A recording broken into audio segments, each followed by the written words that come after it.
Good evening friends, আজকে আবার চলে এলাম নতুন একটি ব্লগ নিয়ে। তো আজকে আবার ডিনারের ব্লগ। আজকে একটা স্পেশাল মেনু আছে, তো মেনুটা তোমাদের সাথে শেয়ার করছি, যেটা তোমার আমার মানে বাঙালির এখন ট্রেন্ডিংয়ে যাচ্ছে, যে মেনুটা খুবই তোমার আমার সবারই প্রিয়। তো সেটা হচ্ছে বিরিয়ানি।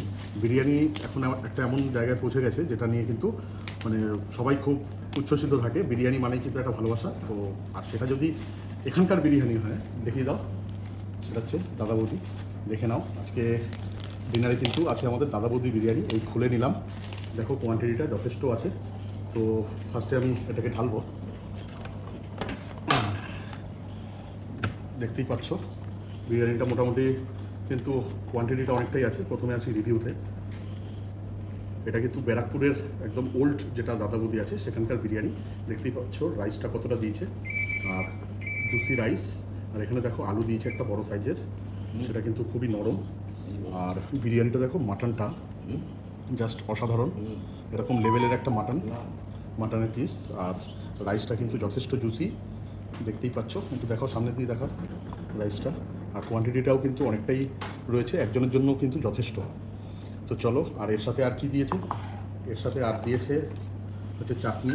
এদের ডিনারে দাদা বৌদির বিরিয়ানি দিয়ে ডিনারটা আমরা কমপ্লিট করবো। একটু খাওয়া যাক। প্রথমে রাইসটা দেখতে পাচ্ছ, একটু জুসি রাইস, আর রাইসের কোয়ালিটিও যথেষ্ট ভালো।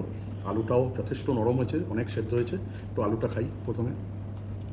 আলুর মধ্যে কিন্তু বিরিয়ানি ফ্লেভারটা পুরোপুরি ঢুকেছে। আর একটু মাটনটা দেখি, পুরো রেয়াজি খাসি, দেখতেই পাচ্ছ কতটা ভালো, একদম সলিড পিস, একদম থলথলে করছে। একটু নিই মাটনটা, একদম দেখো রেয়াজির পিস, একদম পিঙ্কিশ মাটনটা, দারুণ। একটু মাটন নিলাম, একটু রাইস নিলাম, নিয়ে লাভলি করে দারুণ দারুণ দারুণ ফ্লেভার, অসাধারণ। একটু স্যালাড নিই,